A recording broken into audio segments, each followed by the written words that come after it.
तपासणी आणि जप्ती कायदेशीर आहे. एनडीपीएस कायद्याचे कलम 50 चे उल्लंघन झाले आहे. आरोपीची निर्दोष मुक्तता होऊ शकते. अपील फेटाळले. आरोपीची निर्दोष मुक्तता करण्यात आली. नमस्कार मित्रांनो, मी ॲडव्होकेट आकाश कापुरे, कोर्ट कचेरी यूट्यूब चॅनल स्वागत आहे. आज आपल्यासोबत ॲडव्होकेट कैलास नाईक सर आहेत. ते आपल्याला कायद्याविषयी माहिती देतील. तर मित्रांनो, अनेक वेळा असं होतं की पोलिसांना गोपनीय माहितीद्वारे अशी माहिती मिळते की एखादी घटना घडणार आहे किंवा तुम्ही चौकशी करा, बेकायदेशीरित्या काहीतरी होऊ शकतं. त्यामुळे पोलीस त्याची जबाबदारी म्हणून किंवा प्रतिबंधात्मक उपाय म्हणून वेगवेगळ्या ठिकाणी नाकाबंदी करतं, चौकशी लावतं, तसेच काही गोपनीय माहितीद्वारे माहिती घेण्याचा प्रयत्न करतं. त्यावेळी अनेक वेळा असं होतं की पोलीस प्रशासन मुख्य रोडला किंवा विशिष्ट ठिकाणी नाकाबंदी करतं. त्यावेळी एखादा व्यक्ती दिसतो, तो व्यक्ती पोलिसांना पाहताच पळून जातो किंवा एखादं वाहन असतं, तो वाहन पळवून घेऊन जातं. अशा वेळी पोलीस प्रशासन काय करतं किंवा त्यानंतर पोलीस प्रशासन काय कारवाई करतं, या संदर्भात नाईक सर तुम्ही आम्हाला संबोधित करावं. नमस्कार मित्रांनो, आज आपण एका माननीय सर्वोच्च न्यायालयामधून आरोपी निर्दोष झालेल्या केसच्या संदर्भात बोलणार आहोत. ती केस जी आहे ती अशीच होती, जी केस नाकाबंदीमध्ये एका आरोपीला पोलिसांनी पाठलाग करून पकडलेली केस होती. तर ही केस जी आहे ती सीझर पंचनामा म्हणजे जे अंगझडती घेतली जाते किंवा सामानाची झडती घेतली जाते एखाद्या व्यक्तीच्या, त्या अनुषंगानं आहे. केस अशी आहे की हिमाचल प्रदेशमधील एका ठिकाणी पोलिसांनी नाकाबंदी लावलेली होती आणि नाकाबंदीमध्ये पोलिसांचं ते रुटीन काम असतं. त्यांना काही गोपनीय माहिती मिळाली किंवा काही मिळाली तर जसं कापुरे साहेबांनी सांगितलं, आपले आकाश कापुरे साहेब आपल्यासोबत आहेत, की त्यावेळी पोलीस वाहनांची झडती घेतात, अंगझडती घेतात, काही संशयास्पद मिळालं तर ते जप्त करतात. तर असंच हिमाचल प्रदेशच्या एका ठिकाणी पोलिसांनी नाकेबंदी केलेली होती आणि नाकेबंदीमध्ये पोलीस रुटीनमध्ये त्यांची वाहनांची चेकिंग करत होते आणि तिथून एक व्यक्ती जो आहे तो जात होता गाडीतून आणि तो गेल्यानंतर असं झालं की ज्यावेळी त्या व्यक्तीला असं दिसलं की पोलिसांनी नाकाबंदी केली आणि पोलिसांनी नाकाबंदी केली असं त्या व्यक्तीला दिसल्यानंतर तो व्यक्ती पळायला लागला. मग तो व्यक्ती पळायला लागल्यानंतर पोलिसांना आता पाहून एखादा व्यक्ती जर पळायला लागला तर संशय येणं हे साहजिक आहे की एकतर तो गुन्हेगार आहे, एकतर तो गुन्हा करण्याच्या प्रयत्नात आहे किंवा एकतर त्याच्यापाशी काहीतरी अशा संशयास्पद गोष्टी आहेत की ज्या की बेकायदेशीर आहेत. मग पोलिसांनी त्याचा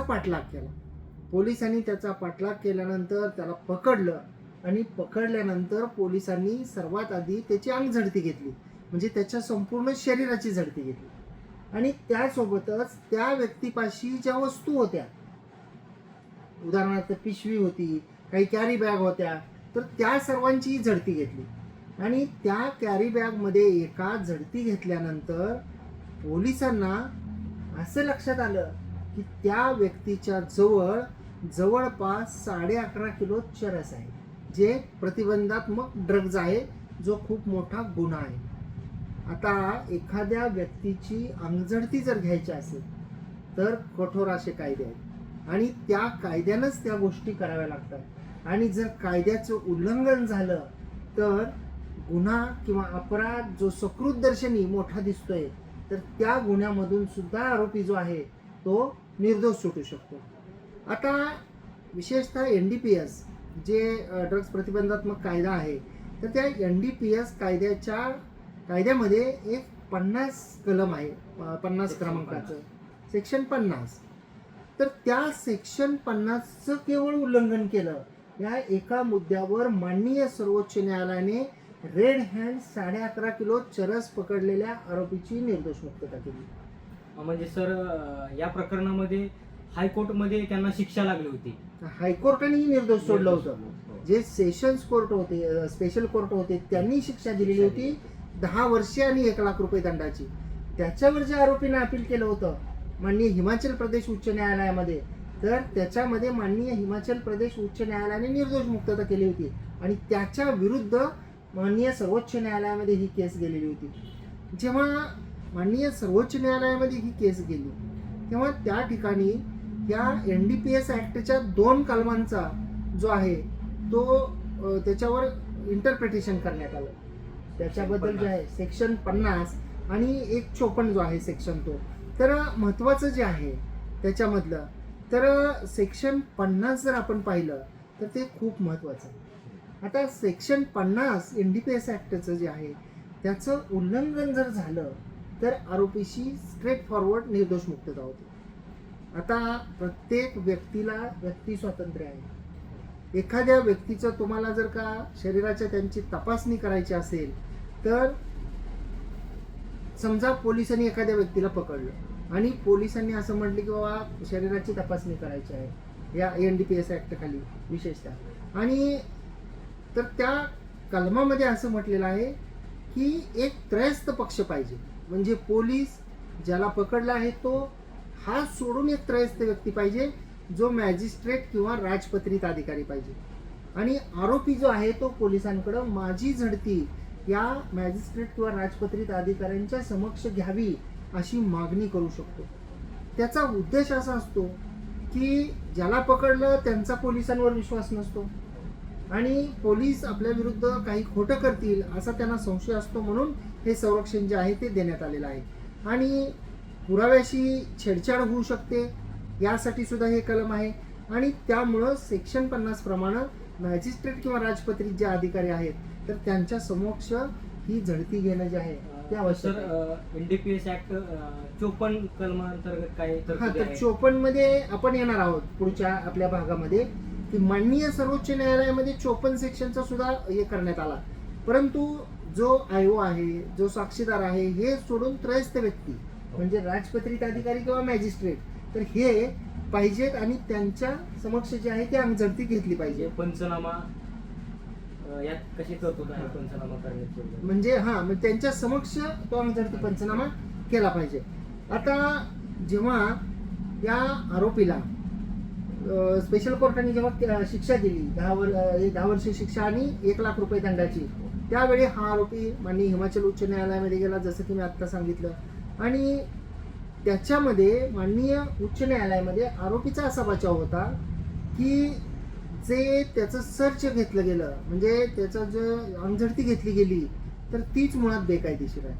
आणि कारण अंगझडतीमध्ये आयोनी त्या आरोपीला विचारलं की माझ्यासमोर अंगझडती घेतली तर चालेल का, आणि आयोनी त्याच्या समक्ष अंगझडती घेतली, सोबत 2 पंच होते आणि त्या पंचांच्या त्याच्यावर सह्या घेतल्या, जे की आरोपीच्या म्हणण्याप्रमाणे बेकायदेशीर होतं. And it is the violation of section 50 of the NDPS act. आणि एवढंच नाही तर ज्यावेळी हे प्रकरण माननीय उच्च न्यायालयामध्ये होतं त्यावेळी जे सरकार पक्ष होतं तर त्यांचं म्हणणं असं होतं की आरोपीची जी अंगझडती घेतलेली आहे त्याचा पंचनामा केलेला आहे.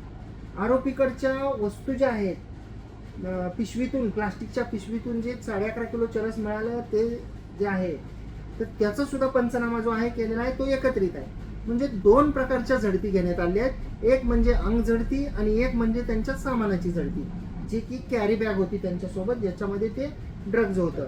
तर हे 2 गोष्टी ज्या आहेत तर याची झडती घेतलेली असल्यामुळं आणि आरोपीला त्या वस्तूसह रेड हँड पकडलेलं असल्यामुळं या ठिकाणी जे आहे ते बॅग हा शरीराचा भाग होऊ शकत नाही. बॅग ही एक स्वतंत्र वस्तू आहे आणि आम्ही तर बॅगमधून हे जप्त केल्यामुळं सेक्शन 50 जे आहे ते लागू होणार नाही असं सरकार पक्षाचं म्हणणं होतं. त्यामुळं सेक्शन 50चं उल्लंघन होण्याचा ह्याच्यामध्ये प्रश्नच नाही, कारण आम्ही त्यांच्या काही खिशातून किंवा त्यांच्या शरीराच्या कोणत्या भागातून ही वस्तू ज्या आहेत त्या जप्त केल्या नाही असं सरकार पक्षाचं म्हणणं होतं. आणि सरकार पक्षाने त्या ठिकाणी एक असा मुद्दा मांडला की जेव्हा अशा प्रकारे रेड हँड एखादं ड्रग सापडलेला आहे तर रिव्हर्स बर्डन जे आहे जे NDPS ऍक्टच्या सेक्शन 54 मध्ये आहे. म्हणजे आपण जर उदाहरण द्यायचं झालं तर एक वस्तू आहे आणि ती वस्तू पोलीस आले, पोलिसांनी एखाद्या घराचा रेड टाकली एखाद्या घरावर आणि पोलिसांना त्या ठिकाणी एखादी वस्तू मिळून आली आणि ती वस्तू मिळून जी आली ती वस्तू चोरीची आहे ती वस्तू जर समजा चोरीची आहे तर त्या आरोपीने सिद्ध केलं पाहिजे. एक उदाहरणासाठी मी सांगतोय की बाबा ही तुमच्यावर आली कशी. तसं हे सेक्शन 54 जे आहे हे असं आहे की जर का सेक्शन 50चं जर पोलिसांनी कायदेशीररित्या कंप्लायन्स केला असेल, जर ते सीझर पंचनामा जो आहे, अंगझडती सर्च पंचनामा जो आहे, शरीराच्या तपासणीचा पंचनामा, तो जर कायदेशीररित्या केलेला असेल आणि त्याप्रमाणे जर त्या वस्तू जप्त केलेल्या असतील, ज्या प्रतिबंधित वस्तू आहेत त्या, तर सेक्शन 54 प्रमाणे आरोपीवर ते बंधन आहे की ते त्यांच्याकडे कसं आलं हे सांगण्याच्या. आणि त्यामुळं सरकार पक्षाचं म्हणणं असं होतं की कॅरी बॅगमधून ते ड्रग्ज जप्त झालेलं आहे, ना की त्या आरोपीच्या अंगझडतीमधून झालेलं आहे. त्यामुळे सेक्शन 54 प्रमाणे मॅजिस्ट्रेट असतील किंवा जे राजपत्रित अधिकारी आहेत तर त्यांच्यासमोर पंचनामा किंवा त्यांची अंगझडती घेण्याची गरज नाही, कारण शरीराचा आणि त्याचा संबंध नाही, स्वतंत्र कॅरी बॅग आहे. आणि दुसरा मुद्दा की 54 प्रमाणे आता आम्ही सिद्ध करायची गरज नाही, आरोपींनी सांगायचं आहे की ते त्यांच्याकडे कसं आलं किंवा ते कुठून आलं. तर हा सगळा खल होत असताना युक्तिवाद प्रतियुक्तिवादाचा हा सर्व गोष्टी हे करून माननीय उच्च न्यायालयाने जे आहे ते असा निष्कर्ष काढला की सेक्शन 50 जे आहे NDPS ऍक्टचं, तर त्याचं उल्लंघन झालेलं आहे. कारण अंगझडतीसोबतच त्या वस्तूंची झडती घेतलेली आहे आणि ती एकत्रित घेतलेली आहे. आणि जर तुम्ही एकदा अंगझडती घेत असाल तर ते मॅन्डेटरी आहे की मॅजिस्ट्रेट किंवा राजपत्रित अधिकारी पाहिजे. प्रकरण जेव्हा सर्वोच्च न्यायालयामध्ये गेलं त्यावेळी सर्वोच्च न्यायालयाने 2 ज्या केसेस आहेत तर त्या 2 केसचा संदर्भ त्यामध्ये घेतला, ज्या पूर्वीच्या सर्वोच्च न्यायालयाने निकाल केलेल्या केसेस होत्या. एक होती संजीव कुमार सिंग विरुद्ध छत्तीसगड राज्य आणि जी एक दुसरी होती ती म्हणजे राजस्थान राज्य विरुद्ध परमानंद. आणि या 2 केसेसमध्ये सुद्धा जो प्रश्न होता तो हाच होता की समजा फक्त बॅगची सुटकेसची जर का झडती घेतलेली असेल आणि त्याचा जर पंचनामा केलेला असेल आणि त्याच्यामध्ये जर काही प्रतिबंधात्मक जे हे आहे वस्तू आहेत या मिळालेल्या असतील तर सेक्शन 50 जे आहे ते लागू नाही. आता माननीय सर्वोच्च न्यायालयाने या केसमध्ये पाहिलं की या ठिकाणी बॅग पण चेक केलेली आहे, जी कॅरी बॅग होती ज्याच्यामध्ये ते 11.5 किलो मिळालं ड्रग्ज जे आहे ते, आणि त्यासोबतच शरीराची पण तपासणी केलेली आणि दोन्हीचा पंचनामा. मग जर का शरीराची जर तपासणी केलेली असेल तर कलम 50 हे लागू आहे. आणि कलम 50 प्रमाणे जरी ते प्रतिबंधात्मक वस्तू ज्या आहेत त्या बॅगमधून जरी सापडलेल्या असल्या तरी शरीराची पण झडती घेतलेली असल्यामुळं आणि जी मॅजिस्ट्रेट किंवा राजपत्रित अधिकारी यांच्या समक्ष घेतलेली नसल्यामुळं कलम 50चं उल्लंघन झालेलं आहे असं म्हटलं. ही केसमध्ये आणखी एक ट्विस्ट होता की पोलिसांचं असं म्हणणं होतं की जेव्हा आम्ही त्या आरोपीला पाठलाग करून पकडलं आणि पाठलाग करून पकडल्यानंतर त्याची झडती घेतली, त्याच्याकडच्या कॅरी बॅगमध्ये 11.5 किलो ड्रग्ज मिळालं, त्यावेळी आम्ही जवळच्या एका दुकानदाराकडे गेलो आणि त्या दुकानदाराकडं इलेक्ट्रॉनिक तराजू होता आणि त्या इलेक्ट्रॉनिक तराजूवर आम्ही तंतोतंत त्याचं वजन केलं आणि ते वजन 11.5 किलो भरलं. म्हणजे ज्या तराजूवर मोजमाप केलं आहे त्याचं पंचनाम्यावर सही पण घेतली असेल असे नक्की त्याचा जबाब घेतला की माझ्याकडं पोलिसांनी जे आहे ते आले, माझ्याकडच्या इलेक्ट्रॉनिक वजन काट्यावर त्याचं तंतोतंत वजन केलं, ते मी केलं, ते वजन बरोबर आहे अशा स्वरूपाचा जबाब घेतला.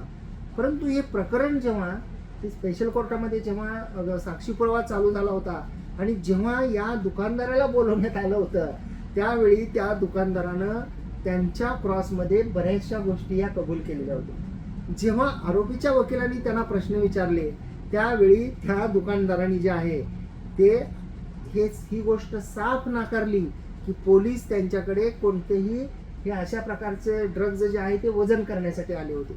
याच्याही पुढे जाऊन त्यांनी असं सांगितलं की मी आजपर्यंत पारंपरिक वजन काट्यानंच जे आहे ते वजन करत आलेलो आहे आणि माझ्याकडे जे आहे ते इलेक्ट्रॉनिक वजन काटाच नाही. एवढंच नाही तर पोलीस आले नाहीत आणि त्यांनी त्याच्या पुढे जाऊन असं सांगितलं की आमच्या भागामध्ये एवढं ड्रग्ज सापडलं हे सुद्धा मला माहित नाही. उलट तपासामध्ये. मग यावरून माननीय सर्वोच्च न्यायालयाने असं मानलं की ह्याच्यामध्ये दोन गोष्टी ज्या आहेत त्या महत्वाच्या आहेत, ज्या एक बेकायदेशीर आहे आणि एक गोष्ट संशयास्पद आहे. एक गोष्ट बेकायदेशीर अशी की पोलिसांनी अंगझडती घेतलेली आहे आणि त्यासोबतच पिशवीची झडती घेतलेली आहे त्या कॅरीबॅगची. म्हणजे अंगझडती आली म्हणजे सेक्शन 50 जो आहे NDPS ऍक्टचा त्याचं तंतोतंत पालन केलं गेलं पाहिजे, जे या केसमध्ये केलं गेलेलं नाही. कारण त्या पंचनाम्याच्या वेळेला कोणीही मॅजिस्ट्रेट किंवा राजपत्रित अधिकारी नव्हता. त्यामुळं कलम 50चं उल्लंघन झालेलं आहे. आणि दुसरा मुद्दा जो होता तो म्हणजे ह्या ज्या इलेक्ट्रॉनिक तराजूवर वजन केलं अशी पोलिसांची केस होती, तर त्या दुकानदारांनी सांगितलं की माझ्याकडे तराजूच नाही, माझ्याकडे कोणी आलंच नाही, घटना घडलेली सुद्धा मला माहीत नाही. त्यामुळं पोलिसांची जी केस आहे ती संशयास्पद आहे असं म्हणून माननीय सर्वोच्च न्यायालयानं या केसमधून आरोपीची निर्दोष मुक्तता केलेली आहे. त्यामुळं जेव्हा प्रारंभिक जप्ती होते अशा प्रकरणांमध्ये त्यावेळी विशेषतः NDPS ऍक्टच्या अनुषंगानं प्रतिबंधात्मक जे ड्रग्ज वगैरे जप्ती केलं जातं, तर त्यावेळी जर का अंगझडती घ्यायची असेल तर सेक्शन 50चं कंपल्सरी मॅन्डेटरी जे आहे ते पालनच केलं पाहिजे. आणि जर त्याचं उल्लंघन केलं तर भविष्यकाळामध्ये आरोपी जो आहे तो निर्दोष सुटू शकतो. आणि माननीय सर्वोच्च न्यायालयाने असं म्हटलेलं आहे की Wien there is a violation of section 50 of NDPS Act, the reverse burden which the accused has to prove under section 54 of the NDPS Act will not arise. कारण 54 प्रमाणे जे शाबितीचं बर्डन आहे ते आरोपीकडे जाण्याचा प्रश्नच येत नाही. कारण प्रारंभिक जे प्रोव्हिजन प्रमाणे तरतुदीप्रमाणे ज्या गोष्टी करायला पाहिजे होत्या पोलिसांनी त्याच केलेल्या नाहीत. आणि असं म्हणून आरोपीची जी आहे ती निर्दोष मुक्तता या केसमधून केलेली आहे. ज्या केसबद्दल आज आपण बोललो तर त्या केसचं नाव आहे स्टेट ऑफ हिमाचल प्रदेश, म्हणजे हिमाचल प्रदेश राज्य विरुद्ध सुरत सिंग. आणि क्रिमिनल अपील नंबर आहे 96/2018. State of Himachal Pradesh versus Surat Singh, criminal appeal number 96/2018. आणि एप्रिल 2026 हे रिसेंट जे आहे ते माननीय सुप्रीम कोर्टाचं हा न्याय निर्णय आहे. अपेक्षा करतो की माहिती आपल्याला आवडली असेल. आज आपल्यासोबत ॲडव्होकेट कापुरे वकील साहेब सुद्धा होते. जर आपल्याला ही माहिती आवडली असल्यास या व्हिडिओला एक लाईक करा, व्हिडिओला जास्तीत जास्त शेअर करा. कोर्ट कचेरी यूट्यूब चॅनलवर आपण व्हिडिओ पाहत असाल, अद्याप जर का आपण सबस्क्राईब केलेलं नसेल तर सबस्क्राईब जरूर करा. बाजूचं बेल आयकॉनचं बटन जरूर दाबा, म्हणजे व्हिडिओचे नोटिफिकेशन आपल्यापर्यंत पोहोचतील. आपण जर या व्हिडिओला सर आपण अत्यंत विस्तृत अशी माहिती प्रेक्षकांना दिली आहे की NDPS ऍक्ट मध्ये सेक्शन 50 काय आहे, सेक्शन 54 काय आहे आणि त्याच प्रकरणामध्ये माननीय सर्वोच्च न्यायालयाचा काय निर्णय आहे याविषयी आपण सविस्तर अशी माहिती दिली. त्याबद्दल तुमचं खूप खूप धन्यवाद. व्हिडिओ आवडला असेल व्हिडिओला शेअर करा, लाईक करा. धन्यवाद. फेसबुक इंस्टाग्रामवर पाहत असाल तर त्या ठिकाणी फॉलो सुद्धा करा आणि लाईक आणि शेअर सुद्धा करा. धन्यवाद.